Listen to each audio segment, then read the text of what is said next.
খলিফাতুল মুসলিমিন হযরতে উমর ফারুক রাদিয়াল্লাহু তাআলা আনহু একদিন বাড়ি থেকে বের হয়েছে, কোথাও যাবে বাড়ি থেকে বের হয়েছে।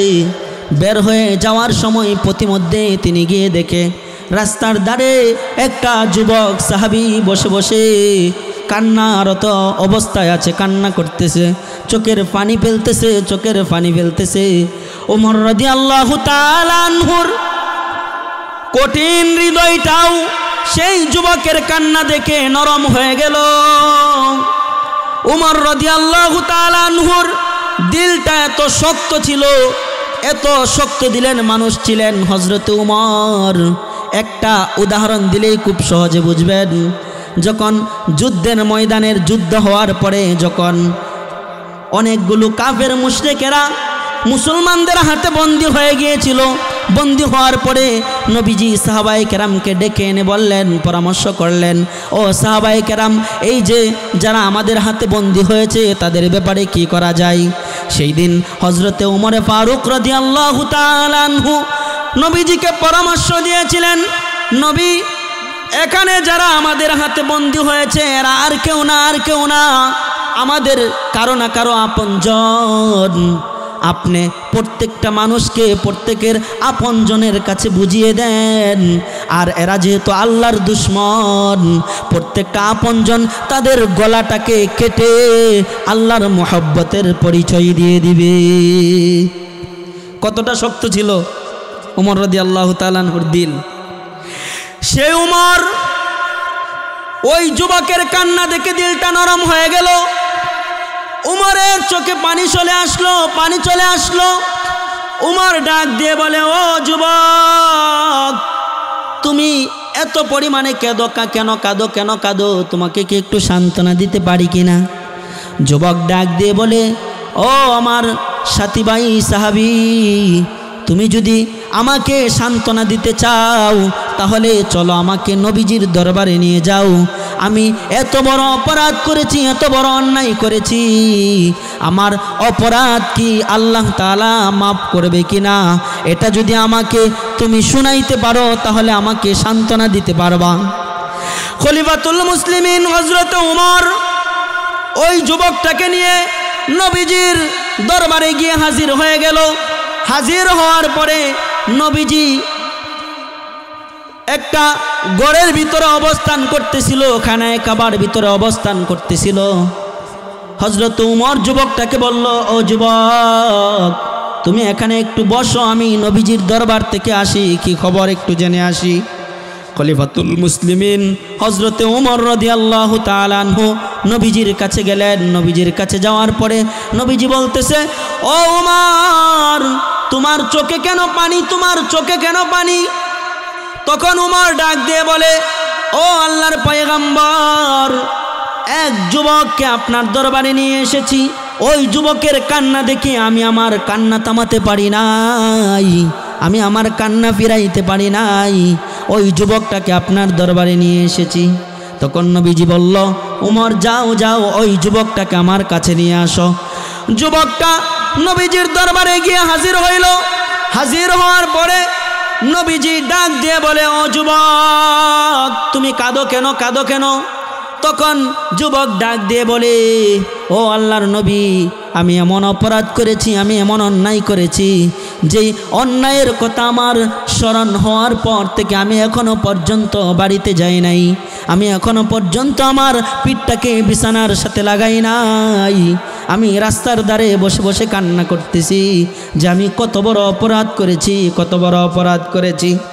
তখন নবী ডাক দিয়ে বলে, আল্লাহর পয়গম্বর বিশ্বনবী সাল্লাল্লাহু আলাইহি ওয়াসাল্লাম ডাক দিয়ে বলে, ও যুবক, তুমি কি এমন গুনাহ করেছ, তোমার গুনাহ কি আরশে আজিমের চেয়ে বড় হয়েছে কিনা? তখন যুবক ডাক দিয়ে বলে, ও আল্লাহর নবী, আমার দিল সাক্ষী দেয় আমার গুনাহ আরশে আজিমের চেয়েও বড়। তখন নবীজি ডাক দিয়ে বলে, ও যুবক, তাহলে তোমার গুনাহ কি এই সৃষ্টিকুলের চেয়েও বড় হয়ে গেছে কিনা? তখন যুবক ডাক দিয়ে বলে, ও আল্লাহর পয়গম্বর, আমার বিশ্বাস, আমার দিল বলে আমার গুনাহ সৃষ্টিকুলের চেয়েও বড় হয়ে গেছে। তখন আল্লাহর নবী ডাক দিয়ে বলে, ও যুবক, তোমার গুনাহ কি আল্লাহ তাআলার রহমতের তুলনায় বেশি হয়ে গেছে কিনা? তখন যুবক ডাক দিয়ে বলে, ও আল্লাহর পয়গম্বর, আমার গুনাহ আল্লাহর রহমতের তুলনায় আমার দিল বলে বেশি হয়ে গেছে। তখন নবীজি ডাক দিয়ে বলে, ও যুবক, তাহলে তুমি কি কাউকে কতল করেছো কিনা? তুমি কি কাউকে হত্যা করেছো কিনা? তখন যুবকটা ডাক দিয়ে বলে, না না, আমি হত্যা করি নাই। তখন নবীজি ডাক দিয়ে বলে, ও যুবক, তাহলে তুমি কি কারো সাথে জিনা করেছো কিনা? এবং তুমি কি মদ পান করেছো কিনা? তুমি কি আল্লাহর সাথে শিরক করেছো কিনা? তখন যুবক ডাক দিয়ে বলে, ও আল্লাহর পয়গম্বর, না না, আমি এরকম কোনো অন্যায় করি নাই। তখন নবীজি ডাক দিয়ে বলে, যুবক, তাহলে তুমি তোমার গুনাহের বর্ণনা দাও, না হলে আমি কিভাবে বুঝবো তুমি কত বড় গুনাহ করেছ? তখন যুবকটা যখন তার গুনাহের বর্ণনা দিতে গেল, গুনাহের বর্ণনা যখন দিতেছে, যুবকটার ভিতরে ভূমিকম্প শুরু হয়েছে। যুবকটা তরতর করে কাঁপতেছে আর গুনাহের বর্ণনা দিতেছে। যুবকটা কেঁদে কেঁদে বলে, ও আল্লাহর পয়গম্বর, আমি একজন দুশ্চরিত্র যুবক, আমি একজন দুশ্চরিত্র যুবক। আমার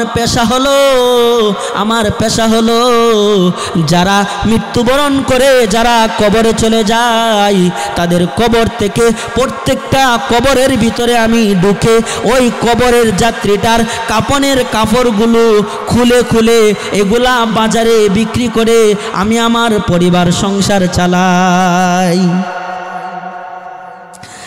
যুবকটা ডাক দিয়ে বলে, ও আল্লাহর পয়গম্বর, আমি কাফন চুরি করে করে, কাফন খুলে খুলে, কাফন বাজারে বিক্রি করে করে, সেই কাপড়গুলো বিক্রি করে করে আমি আমার সংসার চালাই। কিন্তু কয়েকদিন আগে আমি খবর পাইলাম মদিনার ভিতরে এক আনসারি অনেক সুন্দরী মহিলার মৃত্যু হয়েছে। আনসারি মহিলাকে মদিনার ভিতরে কবরস্থানে দাফন করা হয়েছে। আমি খবর পাওয়ার সাথে সাথে পরিবারের সকলের চক্ষুকে ফাঁকি দিয়ে আমি রাতের বেলায় চুপি চুপি সেই কবরের পাশে গেলাম। কবরটা থেকেও কবরের উপর থেকে মাটি সরায়ে কবরের ভিতরে ঢুকলাম। ঢুকার পরে আমি কবরের ভিতরে ওই মেয়ে লোকটার শরীর থেকে 5টা কাপড়, আমি মেয়ে লোকটার শরীরকে উলঙ্গ করে 5টা কাপড় আমি হাতে নিলাম। হাতে নিয়ে ওই মেয়েটাকে উলঙ্গ করে আমি যখন কাপড়গুলো নিয়ে উঠে পড়তেছি উপরের দিকে, তখন শয়তান আমার মাথার উপরে সওয়ার হয়েছে। শয়তান ডাক দিয়ে বলে, ও যুবক, তুই কি জানোস না এত সুন্দরী সুশ্রী মহিলাকে এই কবরের ভিতরে রাখা হয়েছে? যেমন সুন্দরী মহিলা তুই আর তোর জীবনে কোনোদিন দেখস নাই, এমন সুন্দরী মহিলা তুই আর কোনোদিন দেখস নাই। এই সুন্দরী মহিলাকে কবরে রাখা হয়েছে। তুই যদি আজকে এই সুন্দরী মহিলার সাথে তোর যৌবনের স্বাদ মিটাস, পৃথিবীর কেউ তো দেখবে না, পৃথিবীর কেউ তো দেখবে না, আর ওই সুন্দরী মহিলা তোকে বারণ করতে পারবে না। তখন আমি শয়তানের তাড়নায় পড়ে নবী আমার, আমি ওই মেয়েটার সাথে জিনাহ করেছি, ওই মেয়েটার সাথে খারাপ কাজ করেছি। খারাপ কাজ করার পরে আমি এক পর্যায়ে যখন আমি উপরের দিকে উঠে যাইতেছি, আমি যৌবনের স্বাদ নেওয়ার পরে উপরে উঠে যাইতেছি, তখন কেমন যেন ওই মেয়েটা আমাকে ডাক দিয়ে বলে, ও যুবক, তুই কোন এলাকায় তোর বাড়ি? আমি তো জানি না। আমার পরিবারের লোকেরা আমাকে সুন্দর করে গোসল দিয়ে পবিত্র করে তারপরে কবরের ভিতরে রেখে গিয়েছে। এতগুলো কবরের ভিতরে, এতগুলো মানুষের ভিতরে তুই আমাকে উলঙ্গ করে আমার কাপড়গুলো খুলে নিয়ে কোথায় যাইতেছস? শুধু তাই না, আমার পরিবারের লোকেরা আমাকে পবিত্র করে তারপরে কবরের ভিতরে রেখে গেছে, আমি যেন হাসরের ময়দানে সকলের সাথে পবিত্র অবস্থায় হাসরের ময়দানে দাঁড়াইতে পারি, এজন্য আমাকে পবিত্র করে কবরে রেখে গেছে। ও যুবক, তুই তো আজকে আমাকে নাপাক করে দিলি, নাপাক করে দিলি। হাসরের ময়দানে আমার নাপাক অবস্থায় উঠতে হবে, নাপাক অবস্থায় দাঁড়াতে হবে। ও যুবক, এটা কেমন কাজ করলি, কেমন কাজ করলি?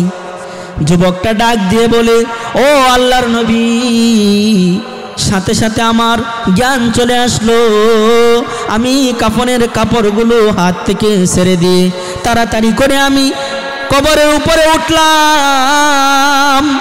উপরে উঠার পরে আমি এখনো বাড়ি যাই নাই, বাড়ি যাই নাই।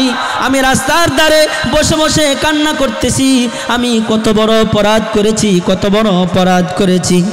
যখন এই কথাটা বলল, আল্লাহর নবী ডাক দিয়ে বলে, ও যুবক, তাহলে তো তোর গুনাহটা বড় সাংঘাতিক। যখন আল্লাহর নবী এই কথা বলল, যুবকটা সাথে সাথে নবীজির দরবার থেকে বিদ্যুতের গতিতে চলে গেল। যুবকটা জানে নবীজি যদি তার সম্পর্কে কোনো কথা বলে ফেলে, নবীজি তো মুস্তাজাবুদ দাওয়া, নবীজির দোয়া আল্লাহর কাছে কবুল হয়ে যাবে। এজন্য তিনি তাড়াতাড়ি নবীজির দরবার থেকে চলে গেল। নবীজির দরবার থেকে চলে গিয়ে তিনি পাহাড়ের উপরে উঠা শুরু করলো, পাহাড়ের উপরে উঠা শুরু করলো। পাহাড়ের উপরে উঠতে উঠতে সর্বোচ্চ উপরে তিনি উঠলো। উঠার পরে সেখানে তিনি সেজদায় পড়ে পড়ে মালিকের দরবারে কান্নাকাটি করে ডেকে ডেকে বলে, ও আমার প্রাণের মালিক, এমন গুনাহ করেছি যেই গুনাহের কারণে আপনার সামনে চেহারা দেখানোর মতো আমার কোনো যোগ্যতা নাই। আমি আপনার সামনে আমার চেহারা কিভাবে দেখাবো? আপনি যদি আমাকে মাফ না করেন তাহলে আমার কোনো গতি নাই। এভাবে কাঁদতে কাঁদতে দিন পেরিয়ে, সপ্তাহ পেরিয়ে 40 দিন অতিবাহিত হয়ে গেল। 40 দিন যখন পূর্ণ হয়ে গেল, হযরতে জিব্রাইল আমিনকে ডাক দিয়ে আমার আল্লাহ বলে, ও জিব্রাইল, পয়গম্বরের কাছে যা, গিয়ে 3টা প্রশ্ন করবি। একটা প্রশ্ন করবি, ও আল্লাহর নবী, তামাম পৃথিবীর যত সৃষ্টি আছে এগুলোকে কি আপনি সৃষ্টি করেছেন নাকি আপনার আল্লাহ সৃষ্টি করেছে? জিব্রাইল আমিন এসে নবীজিকে বলতেছে, ইয়া রাসূলুল্লাহ, আল্লাহ তাআলা আমাকে বলেছে আপনার কাছে 3টা প্রশ্ন করার জন্যে। 1 নাম্বার প্রশ্ন হলো, তামাম পৃথিবীতে যত সৃষ্টি আছে সমস্ত সৃষ্টিগুলো কি আপনি করেছেন নাকি আল্লাহ করেছে? নবী আমার ডাক দিয়ে বলে, ও জিব্রাইল, তামাম পৃথিবীর সমস্ত সৃষ্টি কেন, আমাকেও তো আমার আল্লাহ সৃষ্টি করেছে। জিব্রাইল ডাক দিয়ে বলে, নবী, আল্লাহ তাআলা জানতে চেয়েছেন তামাম পৃথিবীতে যত সৃষ্টি আছে সমস্ত সৃষ্টিগুলোকে কি আপনি রিজিক দেন, আপনি কি তাদের রিজিকের ব্যবস্থা করেন নাকি আপনার আল্লাহ তাদের রিজিকের ব্যবস্থা করে? নবী ডাক দিয়ে বলে, ও জিব্রাইল, শুধু তামাম পৃথিবীর সমস্ত সৃষ্টি না, আমাকেও তো আমার আল্লাহ খাওয়ায়। জিব্রাইল ডাক দিয়ে বলে, নবী, আল্লাহ তাআলা আপনার কাছে জানতে চেয়েছেন তামাম পৃথিবীতে যত মাখলুক আছে, যত মানুষ আছে, সমস্ত মানুষকে কি আল্লাহ তাআলা মাফ করেন নাকি আপনি মাফ করেন? নবীজি বলেন, ও জিব্রাইল, তামাম পৃথিবীর সবাইকে আমার আল্লাহ মাফ করে, শুধু তাই না, আমাকেও আমার আল্লাহ মাফ করে। তখন জিব্রাইল ডাক দিয়ে বলে, নবী, থেকে 40 দিন পূর্বে একটা যুবক আপনার কাছে গুনাহ মাপের রাস্তা খোঁজার জন্য এসেছিল। আপনি যুবকটাকে বলেছিলেন, যুবক তোর গুনাহ বড় সাংঘাতিক। সেই যুবক না আপনার দরবার থেকে চলে গিয়েছে। ওই যুবকের কোনো খোঁজ খবর আছে কিনা আপনার কাছে? নবী বলে, না না জিব্রাইল, আমার কাছে কোনো খোঁজ খবর নাই। তখন জিব্রাইল ডাক দিয়ে বলে, আপনার ওই উম্মতটা তো পাহাড়ের সর্বোচ্চ চূড়ায় উঠেছে।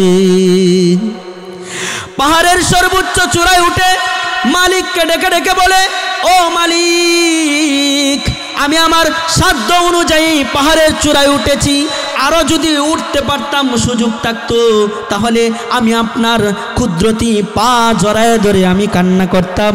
আমি বড় গুনাহ করেছি, আমাকে মাফ করে দেন। আমার চেষ্টা আমি করেছি, এখন মাফি আপনার হাতে।